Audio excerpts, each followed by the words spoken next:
Welcome to section 6.2. In this section, we'll be discussing factoring trinomials of this very specific form, x squared plus bx plus c. Notice the trinomial is in standard form with the highest degree term going first and your constant being last. We're going to look at trinomials that fit only this pattern. They're only going to look like this. There's going to be a number in front of the x and there's going to be a number in the end in that last term. All right, if you think back to what we did in chapter 5, remember that we multiplied binomials? Okay, so we want to do a little example where we talk about what we did back then and kind of tie it into what we're looking at now. All right, so when we did this, most students choose to use the FOIL method. It's a little bit faster. So if I use FOIL, I get x squared plus 4x plus 2x plus 8. Okay, and then we would combine those two like terms in the middle to get that 6x. So that would x squared plus 6x plus 8. Okay, so now we're doing the opposite in chapter 6. We are going to start with this trinomial here. We're going to start with this. And we need to get back to this factored form. We need to start in standard form. We want to get back to factored form. Okay, so let's take a look at those numbers and actually see where they came from. All right, so first of all, where did this x squared come from, right? That x squared was the very first term, and that first term came from multiplying the first term in each set, x times x. So we know that if we have this pattern, x squared plus 6x plus 8, the only way that we can have that x squared at the beginning is if we have an x as the first term in each binomial. Now let's look at the 8. Where did the 8 come from? Okay, let's look at that constant value at the end. Where did that 8 come from? Okay, this positive 8 was, again, it was the last term that we got when we did FOIL, which came from multiplying the last term in each set. So positive 2 times positive 4 is positive 8. So we know that this 8 was the product, right? It was the product of those two numbers at the end, right? This 2 and this 4. So 2 times 4 is 8. Right, so now let's look at that middle term. Where did the middle term come from? Okay, where did this positive 6 come from? Okay, this positive 6 was when we combined these two terms together, right? Positive 4 plus positive 2 is positive 6, which is, again, the sum of those two numbers, 2 and 4. 2 plus 4 is 6. So this 6 was the sum of those two numbers. So if you have this trinomial, you can actually figure this out just by thinking about it. That's why this process is called factoring by inspection. Feel free to go on YouTube and type in factor by inspection and you will get about 26,000 videos that talk about how to factor by inspection. But at the end of the day, the 8 is the product. Okay, the C value is your product and your B value is your sum. So you need to find those two numbers that multiply to positive 8 and that add up to positive 6. And there are only two numbers. They're very unique. Positive 2 and positive 4 are the only two numbers that will multiply to 8 and add up to 6 at the same time. So if you're really good at your multiplication tables, you're going to see these numbers right away. You're just going to think about it and you're going to know. If you don't know your multiplication tables, it may take you a little time. If you're not really good with the sign rules that we talked about in chapter 1, you may need to review a little bit of that as well, because we're going to talk about all that stuff. So here we go. Okay, so again, just to recap, those two numbers that we're looking for that are going to fit this pattern, because we're always going to have the x and the x in the front of each binomial. We want the product of those two numbers that we're looking for to be the C value, and we want the sum of those same two numbers to be the B value. All right, here we go. So x squared plus 13x plus 30. So again, start with your, you know it's a trinomial, you know it starts with an x squared, so you know this is going to be a factoring by inspection problem. So you can already know you can put those x's in front of each binomial. That's going to be in your answer. And now we are looking for two numbers whose product is positive 30, and we want their sum to be positive 13. Okay, so if you know your multiplication tables, those numbers should have just popped right in your head right now. If you don't, you're going to have to think about all the sign rules and you're going to have to think about all the factor pairs of 30. So first of all, let's talk about the signs. We have a positive product and a positive sum. First of all, there are only two ways we could get a positive product. A positive times a positive or a negative times a negative. It's the only way. And we know we want those to add up to a positive 13. So that tells me both of these have to be positive. There's no way a negative plus a negative is going to add up to a positive 13. All right, so now we're going to go through all of our factor pairs of 30, starting with the most basic, 1 times 30. Okay, and you can just list them all out if you want to. You can do them one at a time and see if they work. 1 times 30, those do not add up to 13. Okay, then I go 2. 2 times 15 is 30. 2 plus 15 is definitely not 13. 3 times 10. There we go. 3 times 10, 3 plus 10 is 13. But if you don't see it right away, again, list it out. 4 doesn't go in there, 5. 5 times 6 is 30. 5 plus 6 is not 13. Okay, so if you look at the 2, there's only one factor pair here that actually fits the job. So x plus 3, x plus 10. Please make sure that you double check. Always check by foiling. You should never ever have a problem wrong on these because you can always check. Foil it out, make sure it adds up. The number one issue that students usually have is with the signs of those two numbers. So always double check your signs as well. All right, if you want to, pause the video, try this one on your own, see if you can do it. All right, so in this example, we have a positive product this time in our trinomial, right? And we have a negative sum. So if we have a negative sum and a positive product, that means it can't be a positive times a positive, right? It's got to be a negative times a negative this time. All right, so we are looking for two numbers that multiply to positive 24 and add up to negative 11. So negative 1 times negative 24. That's positive 24, but it does not add up to negative 11. Negative 2 and negative 12. That multiplies to 24, but does not add up to negative 11. Negative 3 times negative 8. Bingo, there we are right there. Negative 3 times negative 8 is positive 24. Negative 3 plus negative 8 is negative 11. So there is our answer, x minus 3, x minus 8. All right, so again, if you are really good at your multiplication tables, showing all that work is optional, okay? You really don't need to do that. If you can inspect it and know the answer, you can go straight from the problem right to your answer, which is that binomial times that binomial. But again, always make sure you're double checking, make sure your signs are all correct, because that is usually the number one mistake. All right, again, here's another example. Pause the video, give this one a try. Welcome back. All right, this one's a little bit more confusing because you've got some more sign issues going on. So this time we have a negative product, okay? There's only two ways that this could be negative, right? A negative times a positive or a positive times a negative. Only two ways that that could work. Now, we got to be really careful. Which one is it, the small number that's the negative and the large number is the positive? If that happens, you're going to have a positive sum. We don't have a positive sum, we have a negative sum. So we want our positive number to be our small number and our large factor of the factor pair to be the negative number.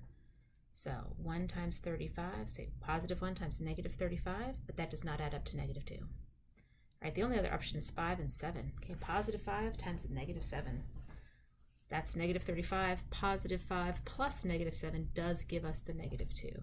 So there would be our answer, x plus 5, x minus 7. Now, let's say that you don't remember. What if you don't remember all those sign rules from back in chapter 1? Okay, first of all, shame on you for not learning all your sign rules in chapter 1. But second of all, there is a way that we can figure this out. So if you just look at negative 35, you can list all the factor pairs, all their signs. Negative 1, positive 35. Positive 1, negative 35. Okay, do either of those work? Nope, you go to the next. So negative 5, positive 7, or positive 5 and negative 7. And again, you will still get the right answer, but it'll just take you a little bit longer because you have to list every single pair out with all their possible signs.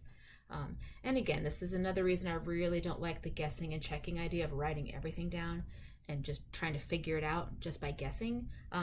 Definitely want to have some kind of concept where you know which should be positive and which should be negative right away. You know what the factor pairs are. But there's always some other ways around those. All right, what happens if you have an example where it's not in standard form? All right, my students will always tell you, always put things in standard form, okay? So the first thing I'm gonna do is I'm gonna rearrange those terms. The x squared should go first, the negative 31x should go second, and the positive 30 should be last.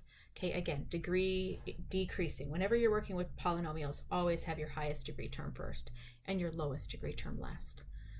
All right, and then if you'll notice, now that you look at it, it looks like every single problem that we have done thus far in this section. Okay, we need factors of positive 30 that add up to negative 31. So first of all, we have a positive product, right? We have a positive product and a negative sum.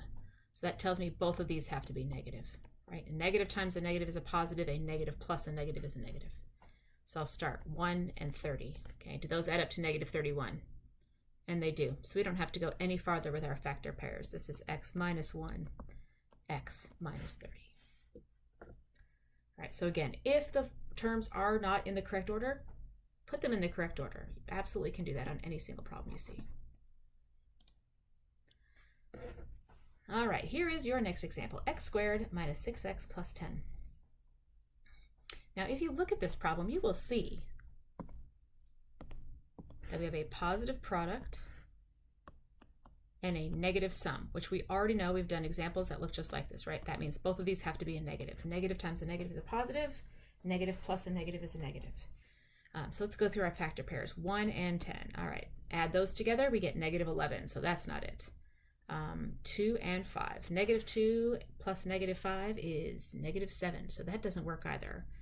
But there aren't any other factor pairs. So this means that this particular trinomial is not factorable. This will happen from time to time. There are other things that we can do this with trinomial, and that's what you'll talk about in subsequent math classes. But for right now, this is not factorable, and we call it a prime trinomial. Again, remember, prime means that its only factors are 1 in itself. So this trinomial cannot be broken down into 2 binomials. It's just 1 times itself would give us. So prime trinomial. All right, again, make sure you're always checking your work when you're done. Multiply those binomials out, FOIL them, make sure that you get the original problem. Okay, a lot of these errors that you're making, you can detect yourself if you take the time to check your answer. All right, there are going to be some examples in this section as well that are a little bit different. So if you look at this example, x squared plus 5xy plus 6y squared. Notice this time we've got a second variable in there. We've got a y, which we did not have in the other examples. So first of all, start by looking at your variables. It's the only way I can get that x squared in front. Again, still, same thing, right?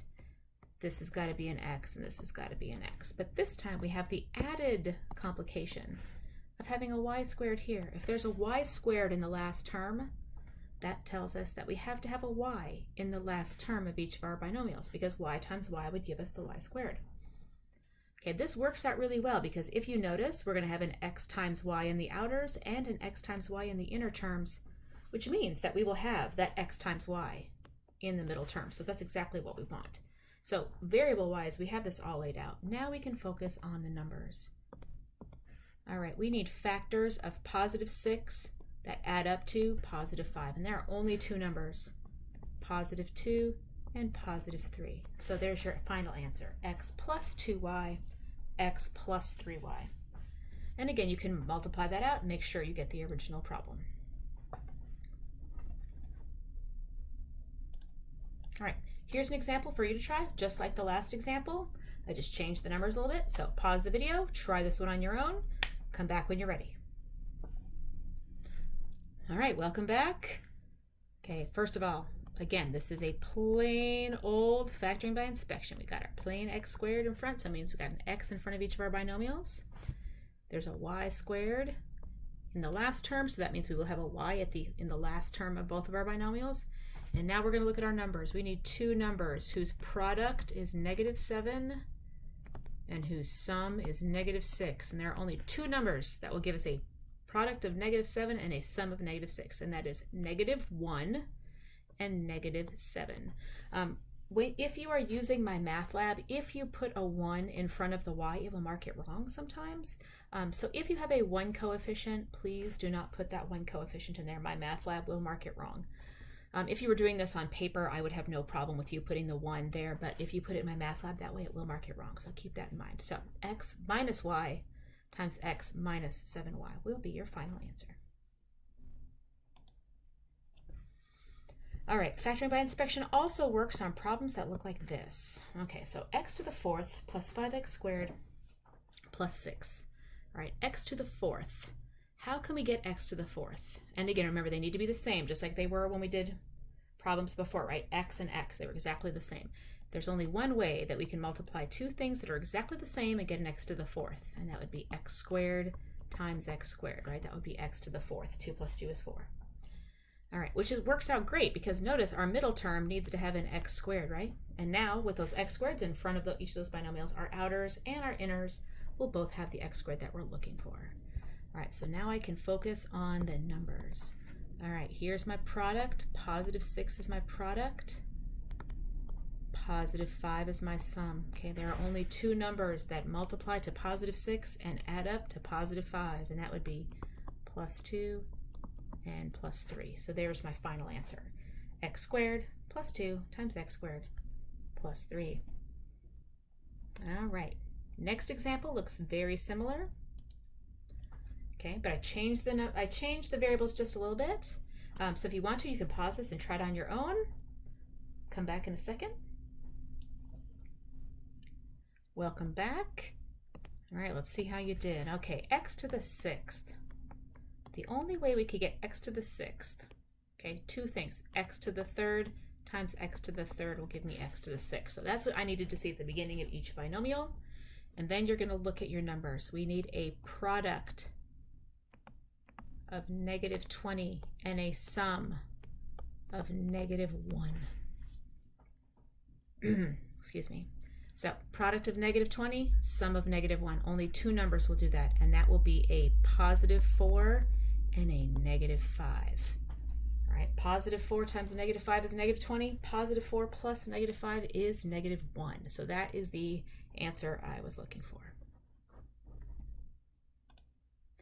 All right, the second objective in this section, so the first objective is all just factoring by inspection. All day they're going to throw some different examples at you, but the second objective is now going to be asking you to think back to what we did in section 1. So during the second objective, you may have to factor out a greatest common factor first. Again, this is always the very first thing that you should always look for in these factoring problems. Can you factor out a greatest common factor before you do anything else? So always, that should be first rule of factoring, factor out the greatest common factor. So here's our first example. And if you look at this, we have never seen an example thus far that had a 3 or a number in front of that m squared, right? So x squared or whatever variable it is. Okay, so this is definitely a case where, please let there be a GCF that we can factor out. This is going to make our life so much easier. All right, so if you look at these three terms, notice all three of these terms are divisible by 3. Okay, they all have a factor of 3 in common. So that 3 is definitely going to come out. There's my GCF. So I'm going to divide each of those by 3. I am left with m squared minus 8m minus 20. All right, but again, don't forget, make sure that you write your GCF down.